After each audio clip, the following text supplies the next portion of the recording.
This is the Besotted Pride of West London podcast, and we're coming to you on the eve of International Weekend.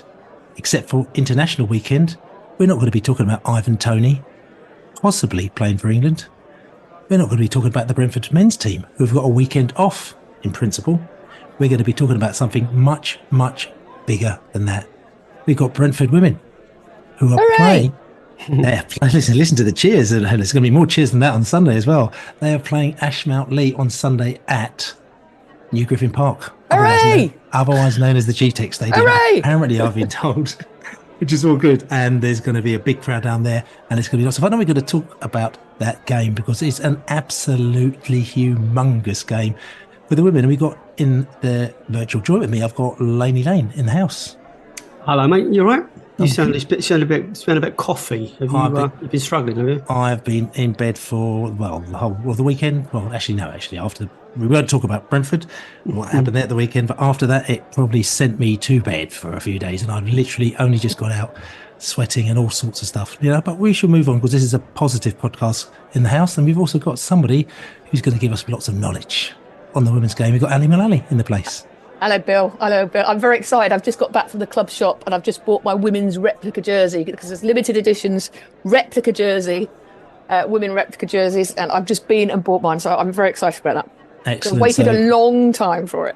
That's right. So if you want your women's replica jersey, get down the club shop right now and go and buy it. But anyway, listen, we're going to give you a little bit of an insight on what's been going down in the women's game, because there's been all sorts of football going on. We've had the B team playing, we've had the first team playing, we've had all sorts of stuff going on as well. But as it happens, we've had the women who've been just chiseling away, getting results and doing some very good things in the league, in the London and South East Regional League as it is. And it's coming to a bit of a head now. We've still got quite a few games to play, but like I said to you, this game against Ashmount Leigh on Sunday is a biggie. Ali, you are very excited about it, aren't you? I'm very excited about it because it's sort of like our women's team are in absolutely fabulous form at the moment. They're scoring for fun. They're winning games after a slightly slow start to the season, but they've really hit their stride at the right time. And they're just banging in the goals. And I think they will just absolutely thrive in the atmosphere of the GTech. And hopefully the GTech will be rocking again on Sunday evening. Yeah, and just listen, just give us a little bit of a lowdown on this season, because I mean this isn't the first time that the women's team have played in Brentford's main stadium, okay, at all. I mean, they played there. It was actually sort of last season, but it was actually kind of 2 years ago or a year and a half ago. They played against Watford, and it was just before the World Cup, if I remember rightly, round about that time. And again, another big game. 5,000 fans in the house. They played Watford, but they weren't as elevated. They weren't as high up even in the league pyramid as they are now, were they? They were in the same division. So we were in Division 1. So we're in the same division we were last year, because last year we had only one team goes up to the Premier Division, and last year we had Dorking Wanderers ladies. Yeah, we know Dorking are like, so they're like the Man City of that. So our chances of getting promoted last season we were always up against it last season, and we took them right to the last game of the season, actually, to be fair. And if they'd won their last game, which they did, it didn't matter what we did. And actually, as it turns out, we actually lost to Watford at Watford's home ground that day, so we didn't get promoted despite a real effort to get there. So we're trying to get promoted this season, and we had a slightly slow start. We didn't win our first couple of games. Took about 3 or 4 games to get going, but like I said, we've really hit our stride now, and we're currently 5th in the table, which doesn't sound great. And then you realise we've got 5 games in hand on the leaders. So and we still have to play them. So we are 16 points behind Sport London Benfica. But we have 5 games in hand, and we still have to play them. Yeah. So it's difficult because no football, however good form you're in, somebody could come along you don't expect to beat you and beats you. So that might change, but it is still very much doable. But it's the way they're playing, the way they're scoring goals, the way they're playing. They really are relentless at the moment. It's very much still on, and Sunday is a big game, because every game's a big game at this point in the season. Yeah, and again, I mean, Laney, I suppose, again, for yourself, talking about football, talking about the women's game, talking about the opponents of Brentford. I'm sure that sort of Benfica probably wasn't one of the names that you expected to hear us talking about them playing against, is it, Laney? No. Well, I heard, the Barcelona of the lower leagues, but they're the Benfica of the women's leagues, obviously. But no, I mean, coming back to, the Sunday's match, it's great to see, the women's team given that opportunity again, and it makes perfect sense. We sit and we watch the women's Premier teams play in front of 60,000 and that at the Emirates and other big stadiums when their men's games allow that, and I just think it's part of the evolution of Brentford Football Club. We've seen over the last 12 or 13 years since Benham took over how he prioritises just everything gets its turn once he needed to obviously sort out the first and foremost thing at Brentford Football Club, which was the men's team, get us into a strong position, and then the ripples throughout the rest of the club is the training ground, the B team, the academy we've seen, and now and the women's team. I think all of that will have the same kind of magic wand treatment, and as I say, the priority I think will ramp up, and I just see the success the women's team are having this season and the amount of goals they're scoring, and Chloe Logie kind of scoring fun, and I see the women's team growing under Carly Osborne, and it's great to see. So I think as many Brentford fans should get down to the GTech on Sunday and sample it. It's a really positive vibe going on at the moment, and with the men's team unable to buy a win at the moment, there's a good chance someone in red and white might get 3 points.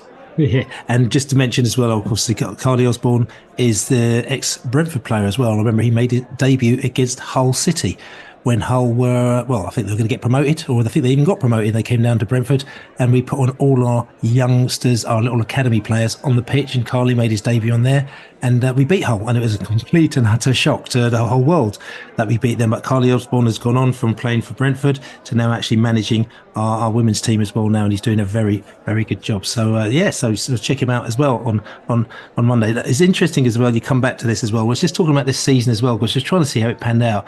I mean, Hounslow Town obviously were in the league, but they became under financial difficulties, I think it was, and they actually ended up going bust in the end. So I'm not sure. I mean, I think their games got expunged, didn't they? So they played games at the beginning of the season, and then they kind of bust stop in Hounslow. Yeah, that's right.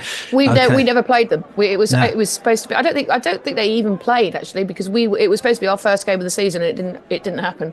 So I don't think they actually ever got any games off the ground, Hounslow. So I couldn't swear to that, but if they did, then everybody's got a walkover against them, basically. That's right. Yeah, I remember a few teams sort of saying, how disappointed they were that that the games got called off. I think very, very short notice. It was the day before. Day before, yeah. Very, very, very short notice. So so unfortunately Hounslow went down. But then the first game of the season actually was against Ashmount Leigh, and do you know where Ashmount Leigh is, by the way, Ali? It's Essex way, isn't it? I think. Laney? Actually, no. Laney, you any idea what Ashmount Leigh is? What's the prize? The prize is a packet of tomatoes, a tin of tomatoes. Tin of tomatoes. Yes. Yeah. Okay. I'll have a bit of that then. No, I don't know. No. Any area? What county? No. Kent. Kent. So you're saying Kent and you're saying Essex. Ashmount Leigh is actually in Redhill in Surrey. So it's kind of down that way, going down towards Gatwick, down to Croydon way, actually.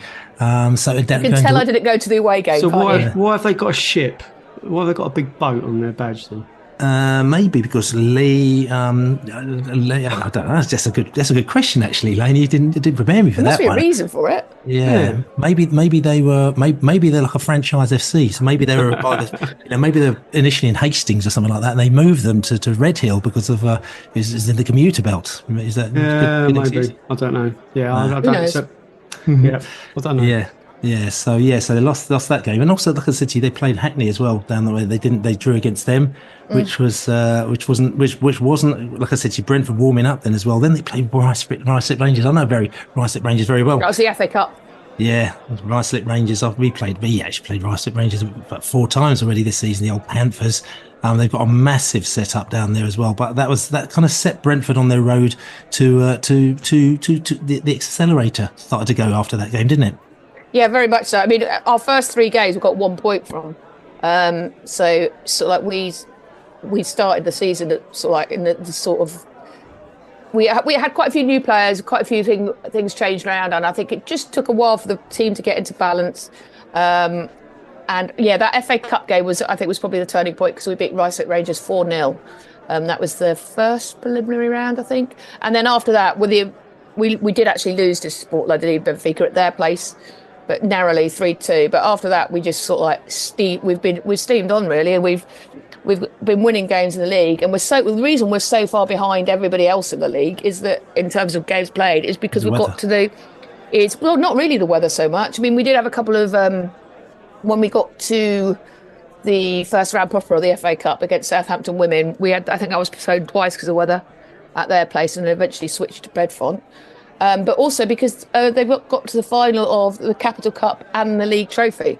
So they're in 2 finals. But which still got to be played, haven't they, as well? Yeah, one of which unfortunately does clash with the last day and time of the Premier League season, which is really, really unfortunate scheduling that's the League Trophy final, and part of the league. So which one are you going to go to, Ellie? Which one? Well, which it depends, doesn't it? It does depend. I have to say, if the Newcastle game becomes a must-win. If it becomes a must-win, probably got to go there. If it's a dead rubber, I'd probably consider going to the ladies' game, although it's quite a long way away. Okay. But we'll have to see. I'll make a decision. I haven't decided, to be honest, yet. It's a difficult one for anybody, really. Yeah.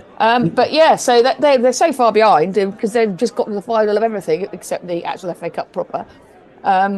So yeah, and you were talking, Lady, about how many goals they scored. Do you know how many goals they scored this season? What's the prize? Do you have to have a prize to give an answer on anything? 75. 75. Oh no, close. Actually, that's the second highest goal scored, which is Sport London, Benfica. 80 goals. Wow, it's impressive, 80 goals, and that's doesn't include the County Cup, so that'll be in the League Trophy and the league. So we've played 11 league games, probably 4 in the trophy. So in 16-ish games, 80 goals in 16-ish games. It's not a bad shout though, is it? It's not a bad shout at all. Chloe Logie scored half of those. She scored just over half. She scored 42. Yeah. Tell you something as well. I mean, we're just talking about, and we're going to be talking to some fans a little bit later who actually go to matches, week in and week out. It's a very different kind of setup. This is the besotted. It's a very, very different setup, that you've got here with the women's game. It's a lot more informal. You go down to the game, you get your fans meet up. But I was also looking at some of, the teams that you play and some of the away days, and they actually look quite good. You go in places like Whiteleaf and Abingdon, or not Whiteleaf for me, that's all right, but Abingdon, town. You're going across to, you play in Clapton as well, I think, do you play across at Clapton? Clapton Community, yeah. That's right. The problem with the Clapton Community is they have flags and they have not one drum, they have 2 drums. Yeah. So they came to Bedford with 2 drums. Yeah, they're quite lively. Yeah, they're very lively, but they can be lively, but we don't need the drums.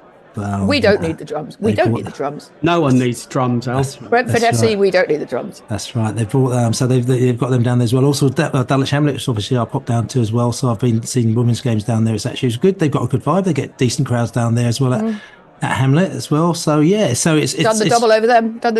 That's right. Which is good. I did see. I was quite quietly. I just sort of kind of was very reserved about that as well. It's interesting as well, Laney, because they play Leyton Orient as well. I think that might have been in the cup. In the cup, yeah. Yeah, I'm just wondering because Leyton Orient actually played. I saw them play Dulwich Hamlet a couple of seasons ago actually in the cup. I'm just wondering, do you think that maybe Leyton Orient women also made up a fake rivalry against Brentford like they did, Laney?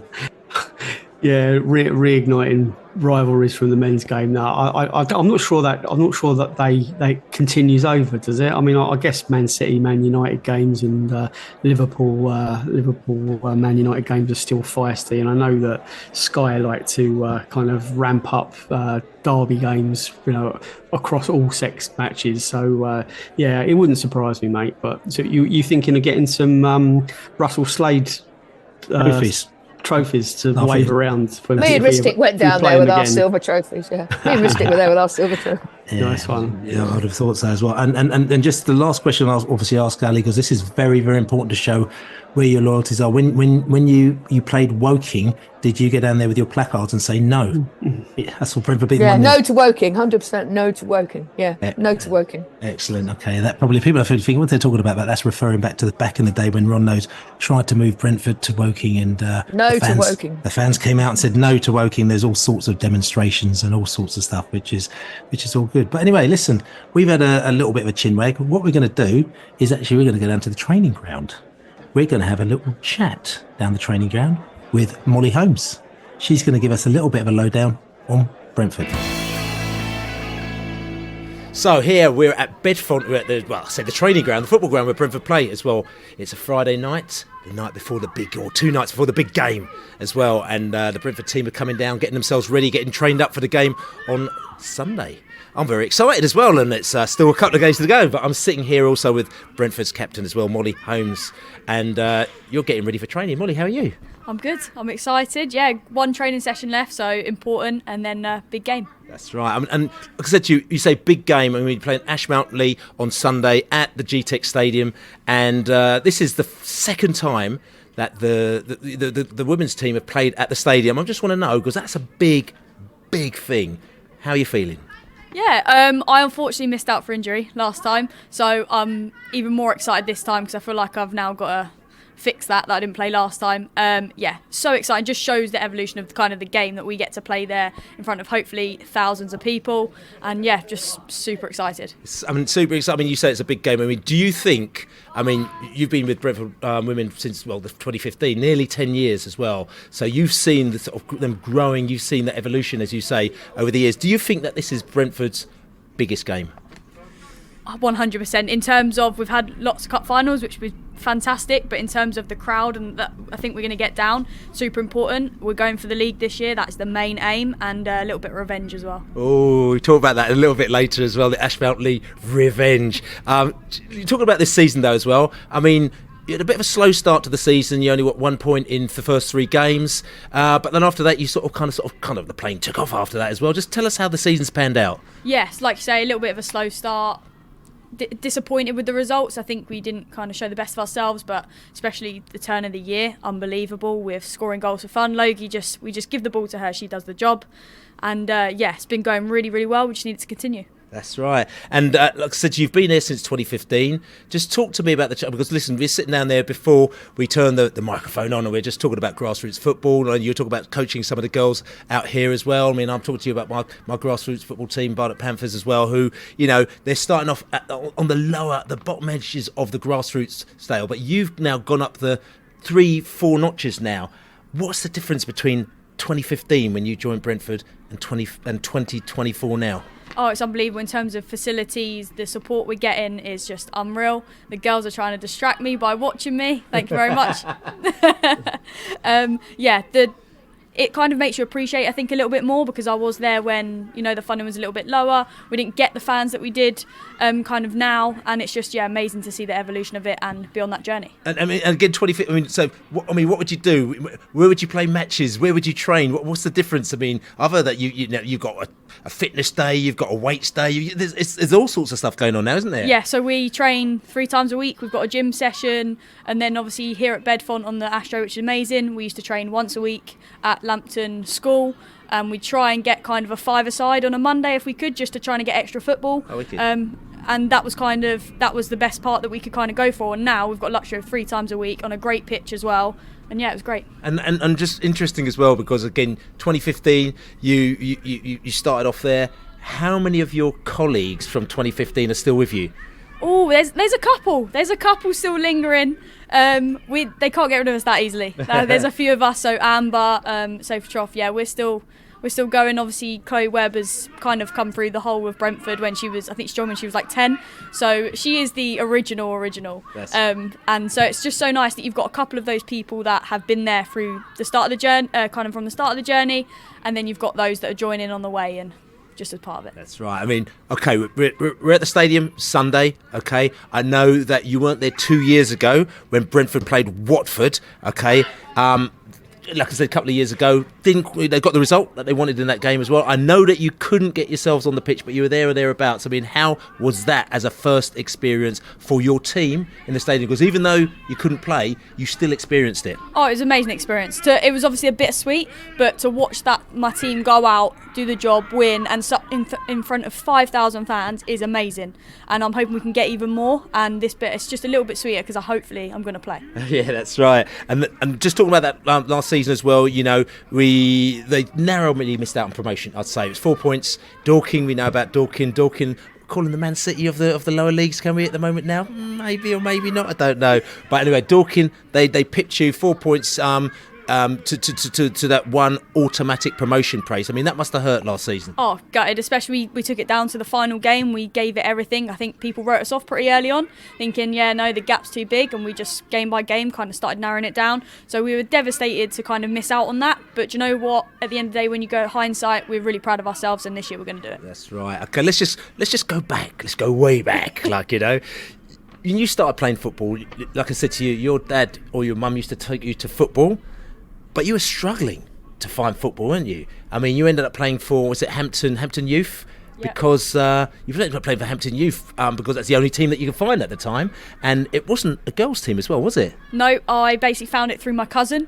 It was a new team. I kind of, at that point, there wasn't any girls' teams. I played with my cousin, I played with the boys, got stuck in, and it wasn't until I was quite fortunate at 11 I got into Middlesex Centre of Excellence, where then I was used to playing with girls. But that's kind of quite rare, and those kind of facilities at that time weren't around, which is now they're a lot more readily available. Yeah, and when you played for Hampton as well, because obviously you're playing against boys, and I know this as well because my daughter played against boys, and it's quite tough, isn't it? Oh yeah, it's definitely tough. It builds up your confidence because then you have to get used to it. You're like, do you know what? If the boys are going to leave a bit on me, they're going to know. They're not going to go, oh, it's just a girl. Trust me, they'll know by the end of the game that I'm giving as good as I get. And didn't you find, I mean, when you're playing against the boys, the fact is that they didn't like, and I'm just saying this because I've seen it myself, they didn't like the fact that, say, for example, if they tried to take you on and you tackled them, they used to almost like get slightly more annoyed, you know, if you kind of got past them or if you scored a goal past them as well. They do certain, again, you know, talking about when my daughter used to play football against boys up in Essex as well,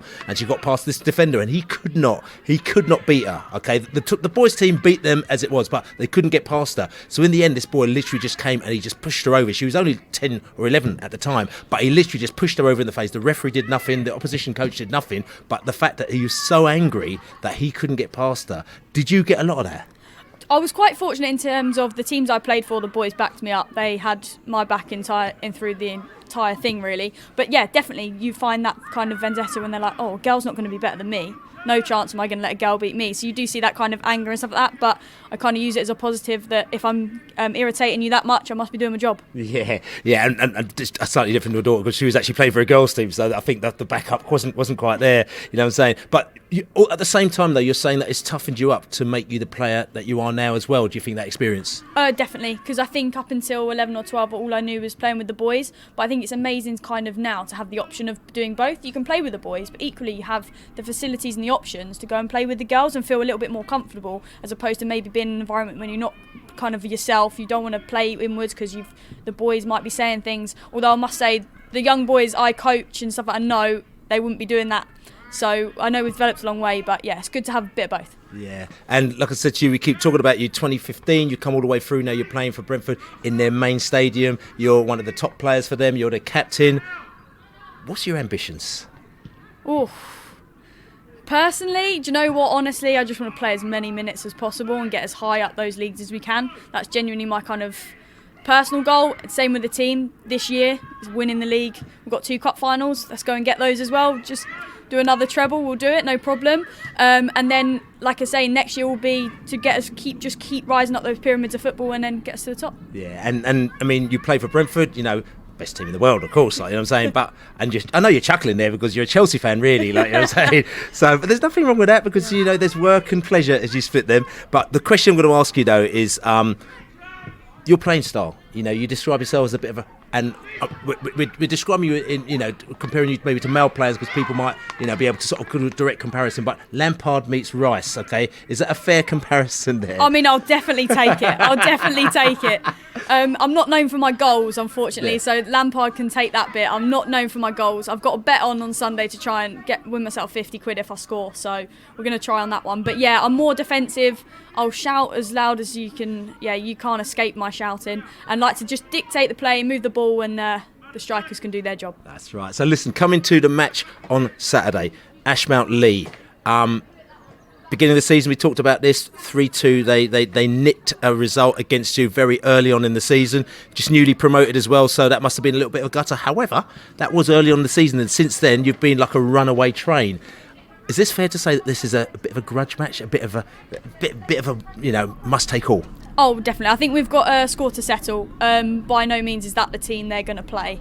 The one that featured at the start of the season, we have developed so much. You wouldn't think it's the kind of the same. With nice bit of rhythm, we're confident, we're scoring goals for fun, and definitely we're going for revenge, and we're going to get those 3 points. All right, you've got a couple of cup finals as well, though. You see, so.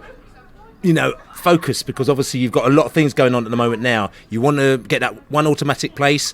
Listen, the game's still on. I mean, there's a lot of points between you and Benfica, and it's really nice saying Brentford and Benfica in the same phrase as well. Like, what I'm saying, but there's a lot of points between you and them, but you've got about 5 games in hand over them. You win all them games in hand, I think there's a point. So basically, you've got a match against them on the 21st of April as well, which is a big game. So there's a lot to focus on. Do you think that you can keep focused on those 2 cup finals and that league campaign as well? Yeah, definitely. I think with last year we were used to the league kind of going till the end of May, so we've got that experience from last year, and we're just taking each game as it comes, and our priority is the league, but we're going to get the 2 cup finals as well. That's right. Okay. And to say the game itself, Ashmount Leigh, talking about your teammates, talking about yourself, where do you think you're going to do damage?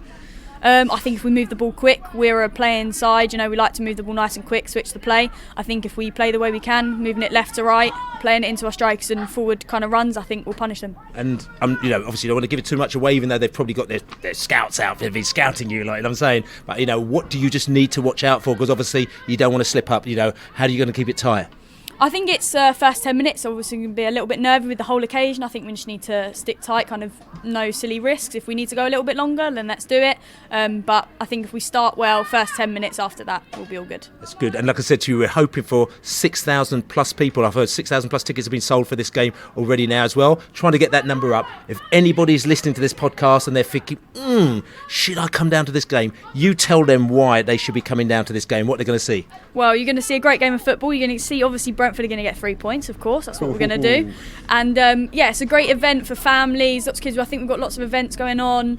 Meet and greet potentially at the end, so we'll be going around, so please get yourselves down. £2 for an adult, free for a junior and child, so get yourself down. What else can you do on your Sunday? That's right, what else are you going to do on a Sunday? Mollie, listen, it's been an absolute pleasure talking to you. Really, really good luck on Sunday. I look forward to it. I've got some of my Barnet Panthers girls coming down to cheer you on. There's 6,000 plus people going to be down there. Make sure you do the business, make sure you get them red and white stripes, and make the Brentford fans proud. Of course, we got it. Don't worry about it. Thank you. Thank you. So there you go, a little chinwag with Mollie Holmes down at the training ground. Lovely. Mollie was really, really focused for the game on Saturday or Sunday. I keep saying Saturday, and I'm so used to us playing on Saturday. At least tell you something. At least the women's games don't move from TV, Ali. You know exactly where they're going to kick off, don't you? Oh. Well, no, yes, most of the time. It's usually sort of like cup finals. They seem to be scheduled to do 2 different places at once sometimes. But yeah, the league matches, which is quite nice because you know where you're going to be and what time you've got to be there. And you don't have to get back from Newcastle at 5 o'clock on a Sunday evening or something. Yeah. Do you all remember it back in the football programs back in the 80s where there used to be like pen pictures of players, and they always used to say, favourite TV show, Starsky and Hutch, favourite meal, steak and chips, favourite bands, like the Eagles, Match magazine, something like that. Yeah. I've just looked on Brentford's website, and there's a pen picture of Mollie, and off the field, Mollie enjoys watching Netflix hit Sex Education, Emily in Paris, and her favourite film is Just Go With It. Mollie works in finance, but she also says that if she was not playing football, she'd be a radio presenter. Her favourite song is Break My Soul by Beyonce. Her favourite place in the world is Weymouth. Weymouth. Yeah. I've got nothing against Weymouth. No, she also enjoys eating anything with pasta, and her favourite flavour of ice cream is coffee. There you go. There you go. You know everything you need to know about Mollie there. Weymouth. I mean, that's like I said to you, that's South Coast Bees land. Steve Butler, the butler, one of our old crew from back in the day, who moved down South Coast Bees. I think he's a bit of a Weymouth boy as well. So maybe they may have bumped into each other. She may have seen him wearing a Brentford shirt as he wore it walking his dog on the beach or something, Laney. Yeah, probably. Yeah, you know, they probably met while she was queuing up for some coffee ice cream. Probably just talked about Brentford. Yeah. That's right. Can you please? Brentford everywhere, mate. Brentford everywhere. Talk about Pele, talk about Cruyff, talk about Beckenbauer, talking about Mollie Holmes. Ali, talk to us about Mollie Holmes. What type of player is she? You know, and what has she done for the side? How does she hold them together as a captain? I would say she's the nearest that the women's team has to a holding midfielder. She's probably a holding midfielder, but she rotates possession really well. She holds onto possession really well because she could break up play really well. She's a fantastic little player who I would say is one of those players that you don't really notice until she's not there. She does a lot of the legwork so that others can shine. And I think she's absolutely crucial to that team. I think you really notice when she's not there. She was injured for the GTech game last season. So I'm really pleased that she's getting a chance to play there this season, because it must have been really difficult to, you know, watch the others go out there where she could play. But yeah, she's a fantastic player. I really, really like her. She's one of those, like I said, she's not one of the big stars of the team, but she's absolutely crucial. The way she breaks up possession, she takes the ball with her back to goal and turns and plays it forward from the defence. You know, she brings the ball forward, brings Nikki Woods into play, I think, really well. Who's the winger who is creating a lot of goals for us this season and scoring a lot of goals. So yeah, I mean, Mollie's she's just the heartbeat of the team, really. To be fair, and that's not overstating it. Yeah, and I mean, me and Laney talked about this on the Pride of West London podcast for, you know, when we talk about the men's games as well. We've talking recently about captains. You know, Norgard has been in, Norgard has been out. We've had people step in. Ivan Toney stepped in to Norgard's place for a little bit, you know, after he came back from his ban. We've had Pontus Janssen, who was our captain, who we thought at the beginning was great. Then, you know, on the pitch, sometimes he was a little bit offish, so you thought, okay, we're not going to miss Pontus Janssen because, you know, he's been superseded probably technically on the pitch. However, we've now realised you know, at the times when you actually need the fight, you know, a player like Pontus Janssen is really missing from the team. You really, really do miss him. I'm just wondering how important is Mollie in that sort of kind of Pontus Janssen-esque kind of mould? Is she quite similar to him? Yeah, really important in that she is, don't take this the wrong way, Mollie, she's quite gobby on the pitch, which is a good thing, and she's very much backing her own players and very much full of encouragement. You know, it's quite a young team in general, that team, you know, quite a young team, and she really pushes them on, and she's not afraid of telling people what she thinks either. So I think she's a really absolutely the right person for captain, and we do miss a woman a lot there. Regan Graver, who's the centre half, who is a fabulous player, who's the vice captain, is a very different type of captain. Sort of like she's probably more like a Christian Norgard type of captain. I hate this comparing the women to the men all the time. They stand on their own, but that's what she makes me think of. But yeah, Mollie. I think Mollie's actually crucial on so many levels to that team. She really is. Yeah, and we're not doing it disrespectfully, but I just think that a lot of Brentford fans who will listen to this podcast will have seen the Brentford men players play week in and week out. So it's just, at least it's easy to get a comparison if you can actually do it. Laney, when we went to the Women's Euros, and you sort of commented on just the style of football, and you just said, you know, how refreshing it was when you saw basically people who can play the ball, you know, very skillful. It isn't necessarily just going out about trying to break legs. It's actually about going out and playing football. Is this something that you're looking forward to on Sunday again when you see the Bees? Yeah, very much so. Yeah, the two games are you know, have completely their own identities. As Ali said, it's the tendency is always to compare the two, and of course there are there are similarities. Of course, the rules are the same, and and the roles within the team are, there are comparisons, of course, but when you actually see the women's game, it does flow differently, and I really enjoy watching the women's game as well. As you said, it does seem to be a lot more skillful. There are obviously tactics, but I think there's definitely a lot more kind of running with the balls. There seems to be a lot more dribbling, and individual skill seems to stand out a lot more. I notice when I watch the games. So. Yeah, I think there's less pressure, especially at this level, and I think the women will obviously want to play to their potential and impress and what have you. But it seems to be more of a natural game at this level, and it's great. They play with like a smile on their faces a lot more, and I think we need to embrace that. Really, the spirit of the game is. Is certainly an excellent one.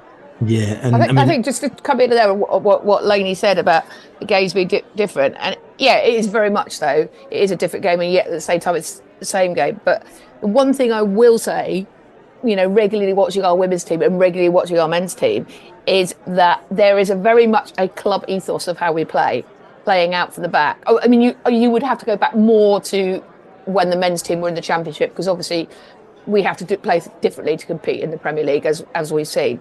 But the playing out from the back, the retaining possession, the trying to be on the front foot and attacking as much as possible. If you think how Brentford men were in the Championship, in the days of the BMW, Brentford women are playing in that sort of style, in that sort of ethos. So you remember how exciting the BMW team was to watch.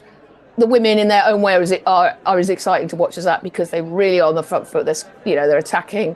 They play it out to the back. They recycle possession. They get forward a lot. So there is an ethos there that you would say they're quite recognisably a Brentford, in inverted commas, a Brentford team.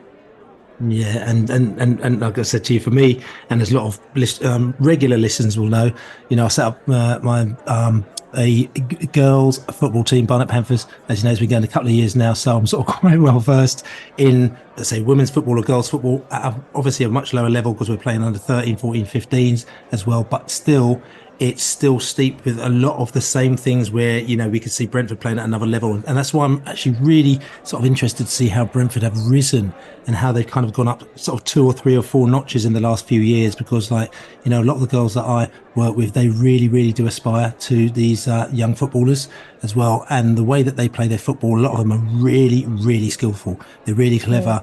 And, they've still got things to learn tactics wise and game wise, positioning wise, all that kind of stuff. But skill wise, it's on, some of it's on another level. It really, really is.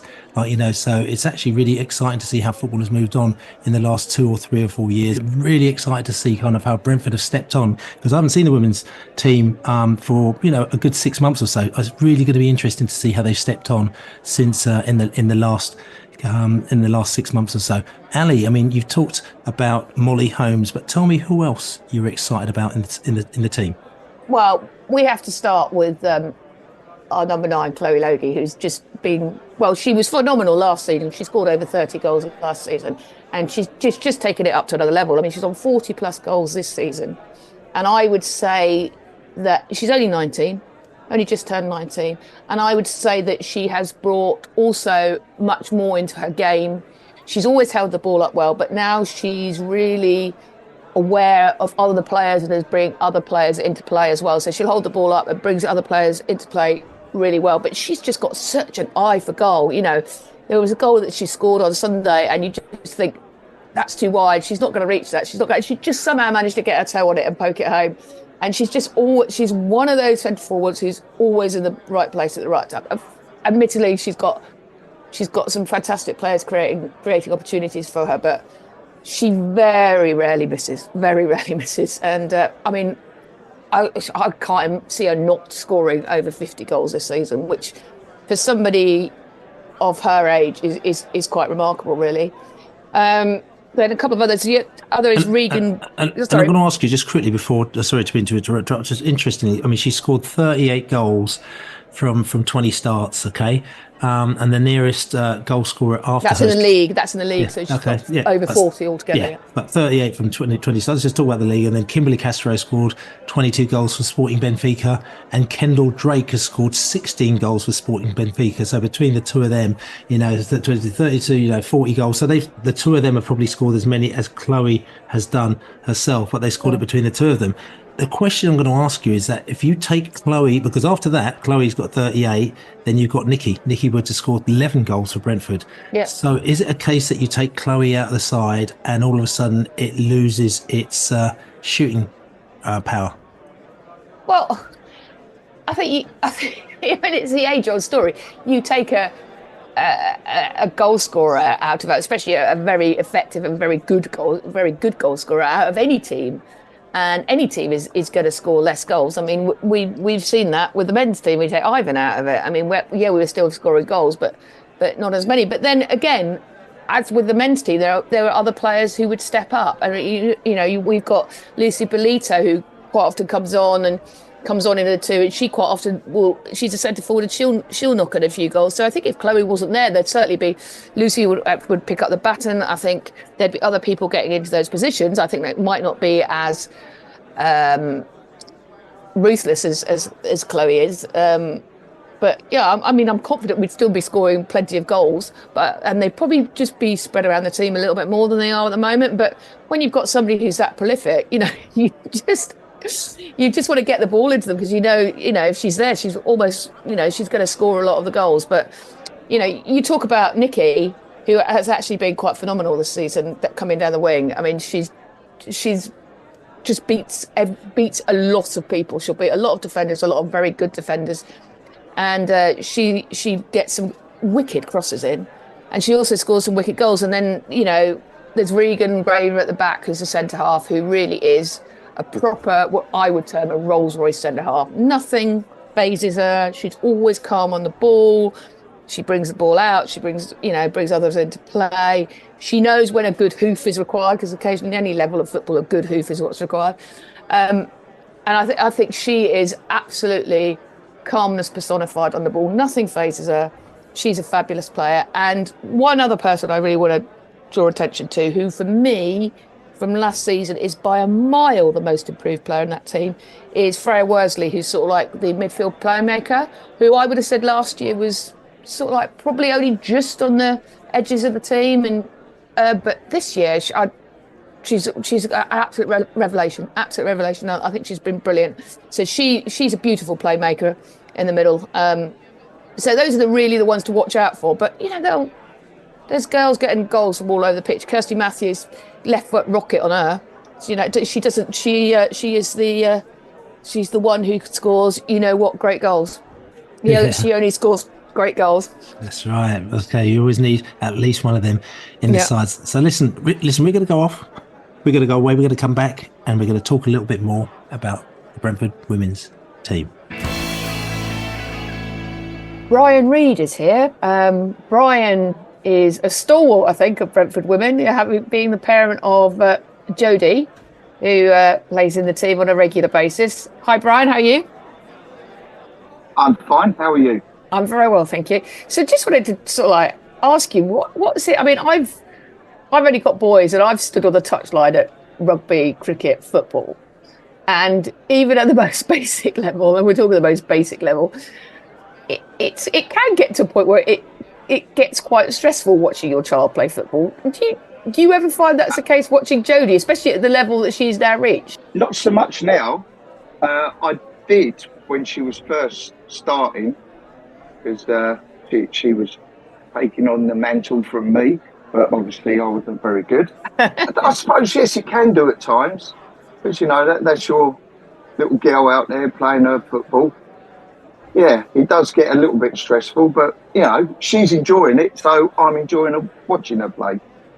And so how old was Jodie when she first started playing? She first got into a team at under 10. Right. And That was Colne Valley, which is a local team. And was it a mixed team or a girls' team? No, Colne Valley is all girls, and it always has been. What was her pathway into play for Brentford Women then?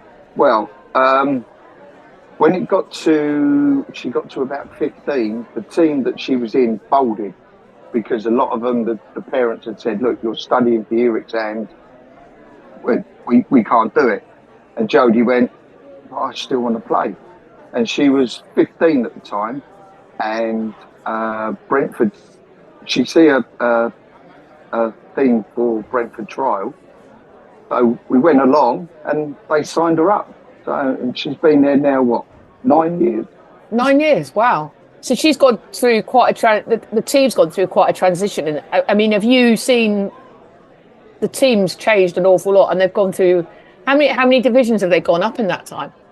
I would say they've gone up about 4 divisions. And obviously the standard of the team are playing. Have you noticed Jodie as a player must have improved so much in that time? Yes, she has. I mean, I've always known she's good or had the quality, but she always wanted to play with her friends. I'd always said, "Look, do you want to go somewhere else?" And she said, "No, I'm enjoying it." So I just left her, because if I pushed her to go somewhere else, it might have turned her off the game a little bit. So I just let her do what she wanted. And then when the team's folded, she was ready to go to pastures new, which was Brentford. I mean, you say she's been at Brentford 9 years now. So the journey of her as a player and the journey of the team to the level they're at, I mean, what is, in terms of the standard of football they were playing when she first started and the standard of football that you're seeing with the evidence of your eyes now, what is the difference there? It's night and day. It was hardly any quality, really. I mean, they were getting by, but now you can see there's a structure, how the manager wants them to play, and they're all good enough to play the way he wants them to play, which is really good to watch. In terms of training and in terms of the amount of time that Jodie has to put into her football now, how much more time is she having to put in now to, say, 4 or 5 years ago? All she was doing 4 or 5 years ago was one night. Now they do weight training in Jersey Road on a Tuesday. They also do training on a Wednesday for 2 hours at Edpont Sports, and on Friday night as well. So they tripled what they were doing before, and you can tell by the physical fitness of the team. They play for 90 minutes. Yeah, you can see that. Yeah, they're good for it.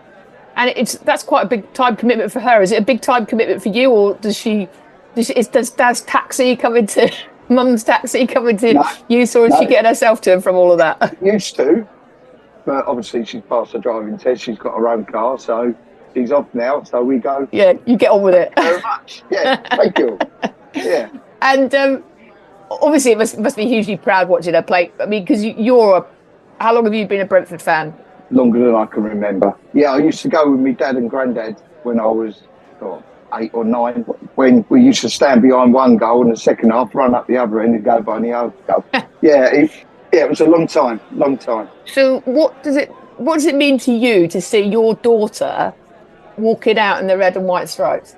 So proud. I just wish my dad and my granddad was about to see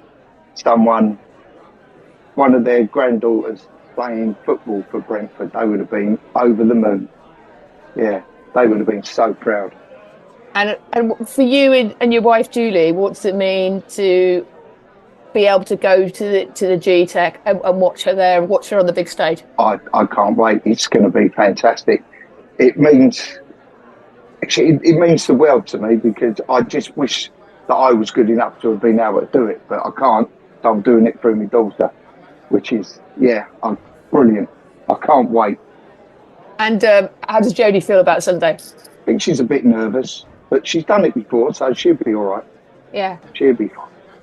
All right, Brian. Well, enjoy Sunday. I'll see you in the pub or in the bar. Yes, indeed. We'll enjoy the game, and we've asked everybody so far. So a score prediction. 4-0. 4-0. Yeah, everybody's predicting lots of goals. So, I mean, I think we're as close to guaranteeing goals in any game as we probably can be, the way they've been playing. So, Yes, we can. hopefully they'll continue it on Sunday. All I can say is that people who haven't seen them for a while will be pleasantly surprised with how well they play. They will be. Be a good game. Yeah, they're a really, really good and exciting team to watch. All right, Brian, looking forward to it. We'll see you on Sunday, mate. I'll see you Sunday. Cheers. Laney, I mean, you're a football mum, but you're a football dad. You know, you're driving Seb around for years, you know, all over the place. You know, he played for Chelsea, you know, he played for his local team as well. And you were like the taxi driver, you know, and you sort of saw his football evolution. I mean, sort of just listening to that, it's quite interesting to sort of hear the parent talking about their daughter and kind of what their daughters to go through and what they've had to go through as a parent. And you could probably relate to that, can't you? Yeah, I absolutely. You know, I loved every minute of it. To be honest with you, it was a whole decade of, you know, from the age of, well, more than that really, from the age of sort of 4 and 5 when they start running around doing those kind of Saturday morning club things, all the way through to, you know, being signed by Chelsea and training over at Cobham for a couple of years, and the highs and lows of all of that, and, you know, turning up for training and here and there, and, you know, it was lovely. You know, I thoroughly enjoyed it. I mean, it's a lot of miles and a lot of work, but just spending that amount of time with your kid, talking about it before and afterwards, and then watching them and supporting them and cheering them on, you know, whether they're a young boy or a young girl. That's what's brilliant about the way the women's game or the girls' game is evolving now. There's that equality is there, and, you know, the two are just as serious as the other. The two are just as important as one another, and, you know, taking your daughter to training is not seen as something odd anymore. And, you know, and it was at one stage, girl playing, you know. Now it's brilliant, you know. Young girls can aspire to have role models, and see women achieving the highest accolades in the game, and achieving things and getting to World Cup finals and semi-finals and winning the Euros, and seeing the nation celebrate. It's incredible. So yeah, as a parent, just you know, just support your kids and you know, get them being fit and reaching their potential, and if they're not that good, then they run around and they meet friends for life, and they stay fit. So yeah, I miss those days, to be honest with you, Bill. And yeah, if you're in the middle of that, just treasure the days and treasure the moments, because the kids grow up quick, and you know, the priorities change for them. So yeah, I think that, you know, I can really appreciate listening to another parent encouraging their daughter. Yeah, and just quickly, how would it be for you if your son said he was going to play for Brentford, in the same way that, obviously, you know, the Reids say they've got their daughter playing for Brentford? I mean, how almost like, is that like an extra layer of sort of kind of bulging heart? Yeah, well, I saw him play, you know, for the Centre of Excellence for a while, and yeah, they played in the, you know, the red and white stripes, and, you know, that's as near as I got. But, you know, he was a good player, but, you know, it takes more than that sometimes. So yeah, I kind of had a little bit of that, but not to the level of, you know, watching him play in the first team, and you know, like, you know, that Dobson did, and you know, Kev O'Connor did, and, you know, people that have been through the youth team and sort of lived out that dream. You know, you and I have become really good friends with Paul Buckle the last few years, and he's another one of those that came through the ranks and you know, reached the first team, and you can still see that pride now, you know, in the club means everything to them. And I think, as I just alluded to, now I don't think it makes, you know, the difference between the men's team and the women's team is getting closer and closer, and I think that's just one of the really truly excellent things, the way the game is evolving. And I think talking about, you know, people growing up in families and playing for Brentford, I think the story of the moment from that point of view is Maddie Phillips, who's playing at at fullback for us now. She's just come into the team in the last few weeks. She's a lifelong Brentford fan. Her family are lifelong Brentford fans, and there's a lovely piece, if you search it on I think it's on the main club Twitter feed, not the Brentford Women Twitter feed, about what it means to her to play for the club that she supported since she was, and her family have supported all their lives. So, what a thing to grow up to do, to grow up and play for the club that you've supported and your family have supported their entire lives. It's incredible. I mean, so what's it like being a fan going around watching the Brentford women's team? Ali Mullalley went out, and she went out and searched for a super fan. I think that's what they call them, a super fan of the women's team, Marc Ristic, and he gave us the lowdown on what it's like being a super fan for the Brentford women's team. Okay, so I'm here with Marc Ristic. Hello. Before we get started, how many taps have you got now? I've literally just gone over 8,500. 8,500 taps. Marc is a man of many taps. So, Marc, you go home and away with the men, and you go home and away for most of the women's games as well, don't you? Yeah, I do, mostly certainly the men's, but I do try and get to as many of the women's away games as well. What do you find the main differences are, shall we say, between the men's and women's game? I find going to watch the women a lot more of a chilled experience than watching the men. I don't know how you feel about it. How do you find that? What do you find that's different? I've got to agree that there's two aspects to this really. If you'd asked me that question 3 years ago, before the women's team had developed to where they are now, it was just a day out for having a drink with my friends. 3 years ago, I think the women's team was in a very different place. But in answer to your question right now, compared to where they've developed, other than just going for the drink and the social side of it, and obviously getting some developing, entertaining football at the time, I'm not going to belittle what they were doing 3 years ago. It's completely chalk and cheese to what it is now and how they develop, without a doubt. So other than just having the social side of it, the chilled side of it, as you absolutely say, drinking beside the pitch side is obviously a welcome addition, like they do at rugby, which we can't seem to be able to do it at the men's football or in national football stadiums. But nevertheless, the competitiveness and quality of the current football is also fantastic. But I'm sure you're going to ask me a question about that shortly as well. I am indeed going to ask you. You've been going a lot longer than me. I've been going for about a year, and I would say even in that year, the difference between the level last season when they did really well and they were playing really good football to this season, there's quite a jump already just in one season. What have you seen as a fan? What have you seen changed over the last however many years you've been going? Just following what we see on the news, Women's World Cup, the social media side, the just general, I'm no expert on this, but the presentation of the women's game, it's brought money into it, and it's also brought Brentford Football Club as an entity into supporting, I think, the women's club much more with sort of media events now and again. We actually have now even a substitution board with numbers. It's very small. It's very small, but a year ago we didn't have that. Nope. We have music when a goal is scored. We're not so sure about that. We're all right. Yeah, that's a debatable point. Everyone's welcome to hear that. I'm not going to spoil it if they don't turn up. But the point being is, there has been input into the women's game, certainly at the Brentford first team level, women's first team level, and it's nice to see that development through with a bit more. I think they're being reported on every match as well now. It's almost instant, the results coming through. Good report. Even I look at the results every week from the FA. It's updated very quickly. This is the development I've seen even in 1 year of being in this promoted league. I believe they got promoted last year, if I remember rightly. God, yeah, we didn't. Only Dorking got promoted. Dorking got promoted. We were that's second. Right. Oh yes, it's the best team. More importantly, the challenges that they've had to face and do with money, being able to get to games, all the rest of it, as they've been playing better and better quality teams. I have to also commend what Carly and Sean have been doing as well. They've stuck to, I think, a plan over the 3 years. Once the people have got settled and established in it, this is now a very difficult squad to break into.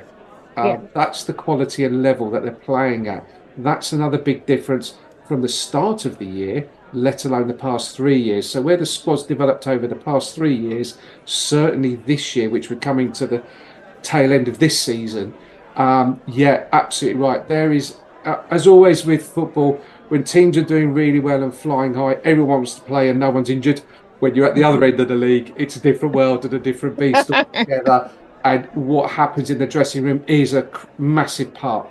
The hidden stuff that we as fans don't see in the 90 minutes on the pitch in front of us, that obviously plays a part. So credit to the team behind there. And I know there's others who I'm not expertise in, but we see Sally coming down to games. We see the interest. John Varney's been down for a few games. I think Ben Mee, was it this? Ben Mee came once, yeah. Ben Mee came, yeah. They all came down. And now even, who was it there yesterday? On Sunday. XB, Marcus Gale. Oh, that's right. I called him a glory hunter. I said, what are you doing here, Marcus? First time you've turned up in ages. Well, what's going on? He only turned up for the last 5 minutes, didn't he?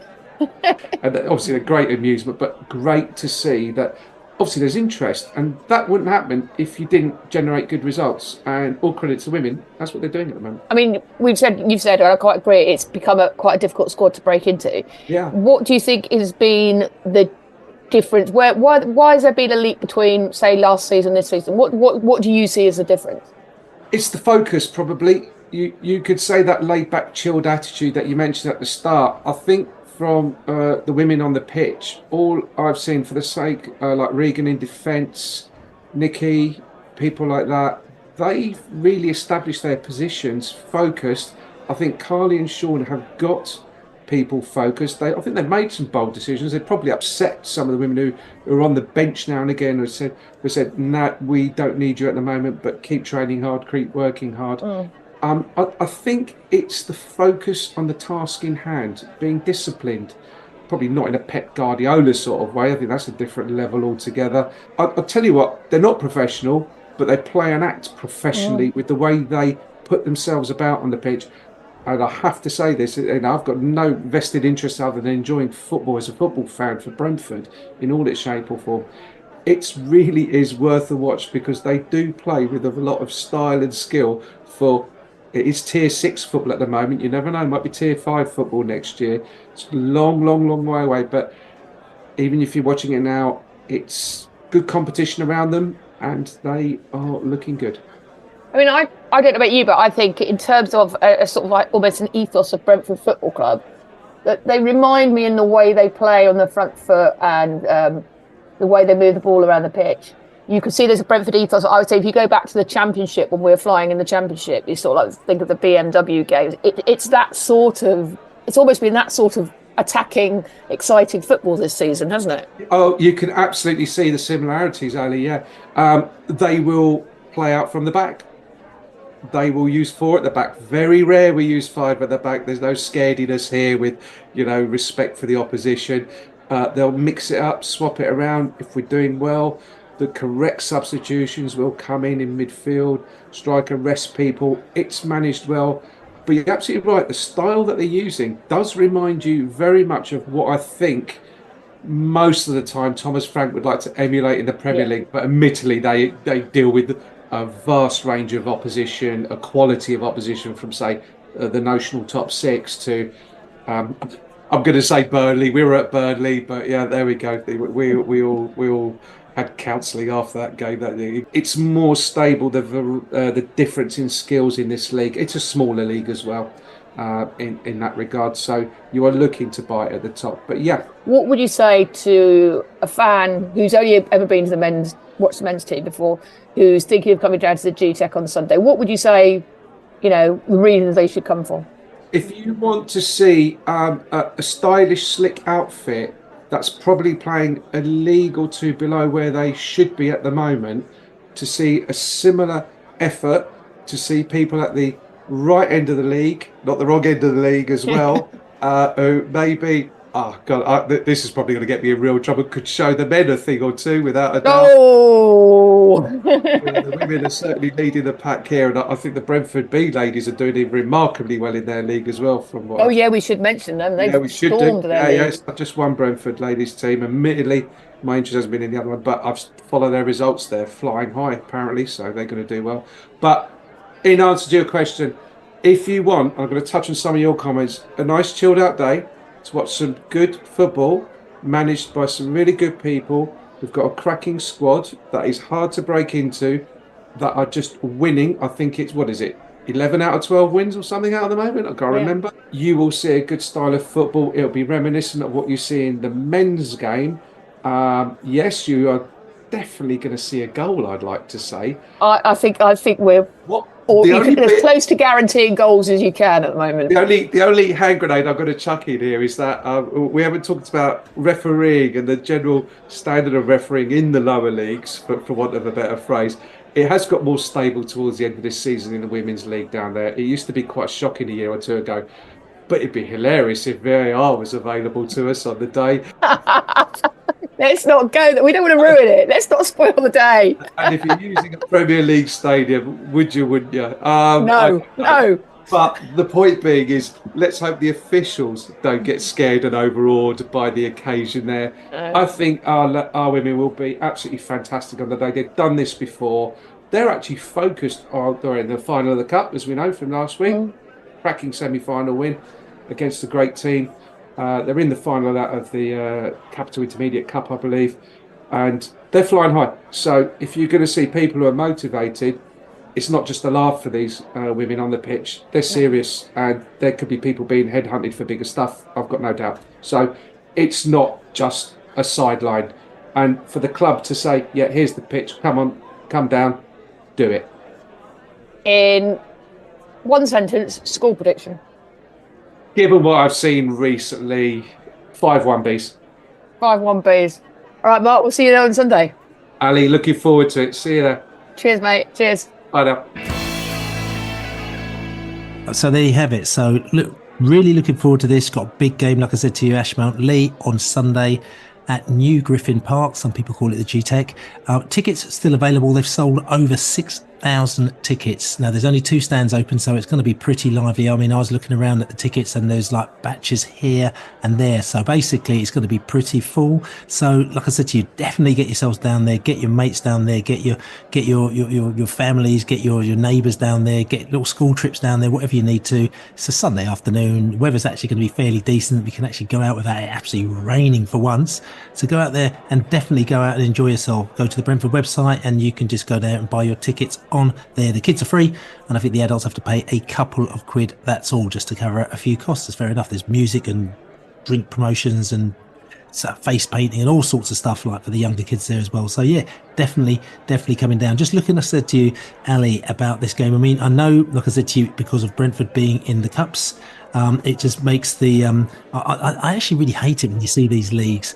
And these leagues have a situation when, some teams have played 11 games, some teams they play 16 games, 17. It's all over the place. So you can't really get a good idea of how the league is, because, normally you like the fact that the teams have played each other at least the same amount of times, or maybe just one game off each other. But it is what it is, as they say. And Brentford, like I said to you, have got 5 games on the leaders, Sport London, in Benfica. Like I said to you, I'm saying putting Brentford and Benfica in the same statement, in the same the massive game, the really massive game is the 21st of April when we play Benfica at home. That's right. So we're really want the Premier League to not move the Everton game, otherwise to the Sunday, because otherwise it will clash. So let's hope they don't. Yes, okay, but there's that as well. But like I said to you, Brentford, if they win all their games in hand, they will actually be 1 point behind Sport London, Benfica at the moment. And that's why it's saying to you that it's actually it's actually quite important, this game and all the other games. And then there's still quite a few games to go, but it goes to show you that it's going to be probably a little bit of a 2-horse race, and it's going to be very tight between the two. So like I said to you, hopefully people will see the game on Sunday, will be hooked in, and maybe come down to actually kind of see the horses coming around Beeches Brook, coming around the last lap of the race course, innit, Ali? Yeah, absolutely. I think it's, what would be really nice is ideally what the GTech games do is sort of like get people wanting to watch the women's team. I might, got a free Sunday afternoon. I might go down to Bedford and watch the women's team because I really enjoyed watching them at the GTech. And it would be really great to grow the number of people that are watching the women on a regular basis, because, like I said, they play some fantastic football. They're a really good watch. It's a great way to spend a couple of hours. It really is. It's really, really enjoyable afternoon. I can't recommend it highly enough. So come along to the GTech, see what we're talking about, and then I'm not even going to say if, when you like what you see, come down to Bedfont as well a few times and give them your ongoing support, and let's hope that let's hope we can get promoted to the Premier Division for next season, because that would be a fantastic achievement. Because I know it is an aim of Brentford as a club to grow the women's team organically and go up through the leagues, or sort of like step by step, not just buy in a load of players and throw a lot of money at it, but which I think is good, because it means that the players who are there now will sort of like grow with the team, and it's sort of like not just throw everybody out and get a whole load of new players in. So I think that's the way it should be done. That's the way they're aiming to do it, and I think with the backing of the fans and the club, they can certainly do it. That's right. Okay. And listen, it's not going to be a besotted podcast if we don't go around the table and try and get a score prediction. But what I'm going to do is, again, you've seen a lot more games than, say, myself and as Laney's done. So it's only fair for me to maybe sort of throw a couple of sort of little pointers in the direction. So maybe sort of somebody can get an idea. So Ashmount Leigh, right, recently Laney, they've played, they lost 3-2 to Dulwich Hamlet. They lost 6-1 to Sport London Benfica as well. They lost 5-0 to Denham. As well, like they beat them, but then they beat Denham 4-3 in their last game. So there's going around. Denham are a couple of places below. I think one place below Brentford. Dulwich Hamlet are, I think they're second or third in the league at the moment now. So it's just giving you a flavour for where they are. They lost 3-1 to Richmond Park as well. So and they lost 2-1 to Camden and Islington, and I think Brentford beat them about 12-0 or something like that. Was 14-0. 14-0 fairly recently. So I'm just giving you an idea. So putting a flavour out there for you. So give us a score prediction. I'm going to go to you first, Ali. 7-0 Brentford. 7-0 to the Bees. Yeah, and I don't think I'm being over optimistic. Okay, all right, and Laney. 11-1 Brentford. 11-1 to the Bees, and I'm sitting down there thinking, should I go for my 2-2 like I normally go for? I think I might bypass that one for this time and be a little bit optimistic. There's no point sitting on the fence on this one. I think I'm going to go for Brentford 9, Ashmount 2.